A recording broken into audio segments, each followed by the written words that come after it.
Hola. Bienvenidos. Today we are going to learn about the present tense form of Spanish verbs. In Spanish, verbs can end in three ways. They can end with AR, ER, and IR. For example, we have verbs like Comparar. To change the verb to specify who is speaking, we first remove the ending of the verb. In this case, we will remove AR. Comprar. Becomes Compr. Now we add the endings. In Spanish we can use subject pronouns to remind us of whom we are speaking. In native conversations, however, subject pronouns are seldom used. The subject pronouns are the following. Yo. Is for the first person. It is the same as saying I. Tú. Is like saying, you. It refers to the second person singular familiar. That's a mouthful, but it means when you are holding a one-on-one casual conversation. Usted. Is for the second person singular formal. You would use this form when talking with business associates, teachers, people you want to show respect to, and people you have just met.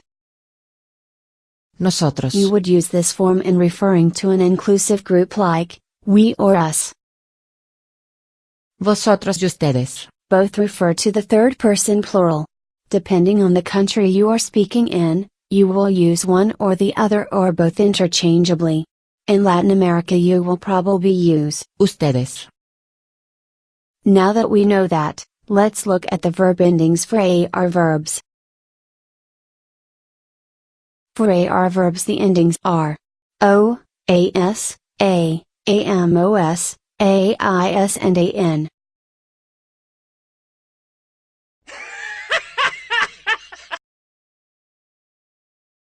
Pero todo está bien. No es tan difícil como piense. Now we add these endings to our AR verbs and they will look like this.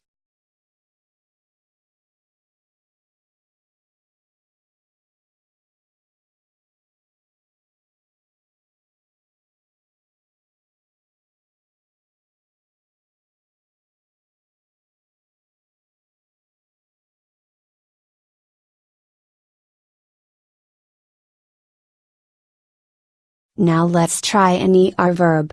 Remember we remove the ending ER so we can add on the present tense endings. The endings will be O, ES, E, EMOS, EIS, and EN. Notice that before with AR verbs, the A still appeared in the second and third person forms. We still technically have to remove the A, but with AR we will use A and with ER, E. Now let's apply this to an ER verb.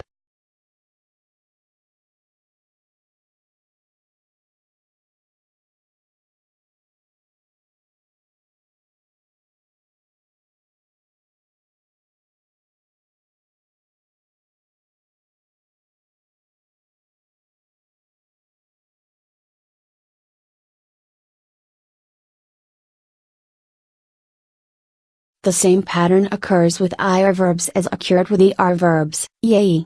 That is less to memorize, so let's plug in some IR verbs.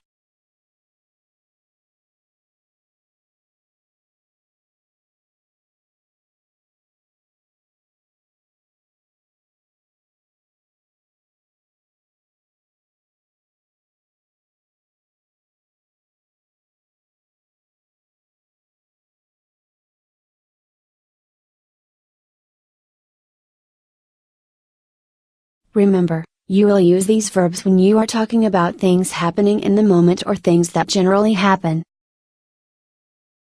In other words, I buy things. This is a mere general statement of something I do. Barron's Mastering Spanish Grammar defines present tense verbs as actions and habits in the present as well as facts not dependent on time.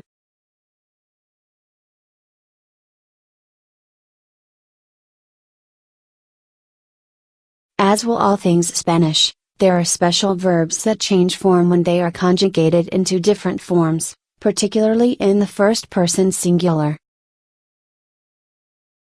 There are also other verbs that have what is called a stem change.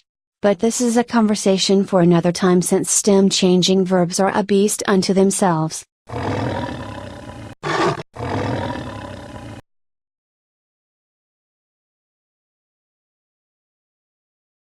But no worries, we will tackle that dragon once we get there.